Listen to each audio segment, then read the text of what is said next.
বিসমিল্লাহির রহমানির রহিম। আসসালামু আলাইকুম। আজকে আমাদের 4 রোজা। আজকে বাসার সবাই একসাথে ইফতার করেছি প্রথম, আলহামদুলিল্লাহ। আজ আমার ডে অফ ছিল, এই জন্য বাসার সবাইকে বলেছি যেদিন আমার ডে অফ থাকবে সেদিন সবার পছন্দের ইফতারি বানাবো, আর অন্যদিন হালকা পাতলা ইফতারি করব।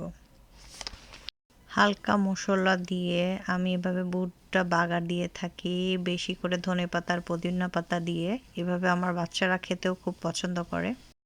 প্রথমে আমি বুট বাগার দিয়ে নিয়েছি, তারপরে আমি চুলাতে পেঁয়াজগুলো ভেজে নিচ্ছি। পেঁয়াজগুলো গোল্ডেন ব্রাউন এবং মচমচা করে ভেজে নিব। এভাবে ভেজে নিলে পেঁয়াজগুলো অনেকক্ষণ মচমচা থাকে। পেঁয়াজগুলো খুব সুন্দর করে ভাজা হয়ে গিয়েছে, এখন আমি পেঁয়াজগুলো উঠিয়ে নিব।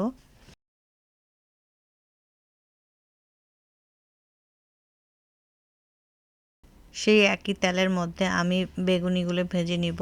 বেগুনিটা আমার বড় ছেলের খুবই পছন্দ। সবাই বাসার ভাজা পোড়া লাইক করে, বাট আমার ছেলের সবচেয়ে পছন্দ হচ্ছে বেগুনি ভাজা।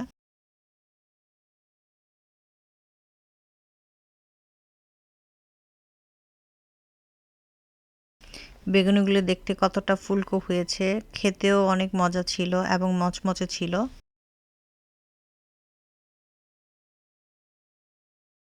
বেগুনিগুলো একদম সুন্দর ফুলকোভাবে মচমচা করে ভেজে নিয়েছি। এখন বেগুনিগুলো সুন্দর করে তুলে নিব।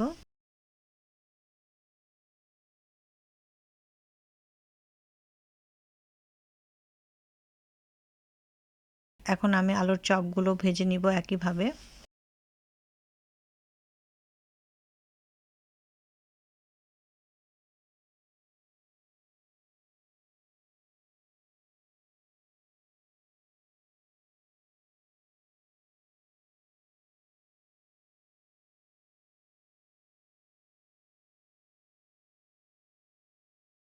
যারা চা খোর অথবা চা পছন্দ করেন, এই ভিডিওটা তাদের জন্য। যে এক চুলাতে আমি ভাজা পোড়া করে নিচ্ছি এবং আরেক চুলাতে চাও রেডি করে নিচ্ছি, যাতে ইফতার খোলার পরে 1 কাপ চা খেয়ে ক্লান্তিটা দূর করতে পারি।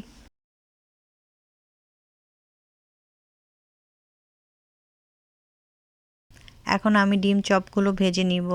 এই ডিম চপটা আমার ছোট ছেলের সবচেয়ে ফেভারিট। ও ইফতারের সময় ডিম চপটা করে দিলে ও অনেক খুশি হয়। এই 2-3 দিন ও এই ডিম চপের জন্য ওয়েট করতেছিল। আজকে আমার ডে অফ ছিল বলে আমি ওর জন্য ডিম চপটা বানিয়ে দিয়েছি। ডিম চপটা দেখতে যতটা সুন্দর হয়েছে, খেতেও তার চেয়ে বেশি মজা হয়েছে। ডিম চপের পুরটা যদি ভালো করে বানানো হয়, তাহলে ডিম চপের টেস্টটাই ডিফারেন্ট হয়।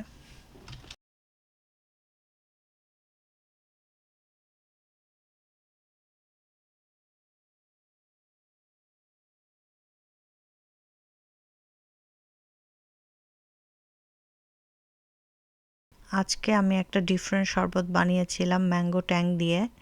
সাথে আমি অ্যাড করেছি লেবুর রস এবং পুদিনা পাতা গ্রাইন্ড করে দিয়েছি। ফ্লেভারটা এত সুন্দর আসছে বলার বাহিরে। এভরিডে ইফতারিতে ভাজা পোড়া না থাকলেও বিভিন্ন ধরনের ফ্রুটসটা রাখার চেষ্টা করি। তারপরে আবার ফ্রুট চাটও ছিল। ফ্রুট চাটটা সবাই বাসায় পছন্দ করে।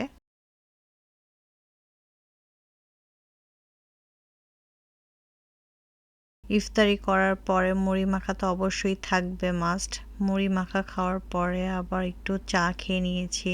আজকে এই পর্যন্তই। আল্লাহ হাফেজ।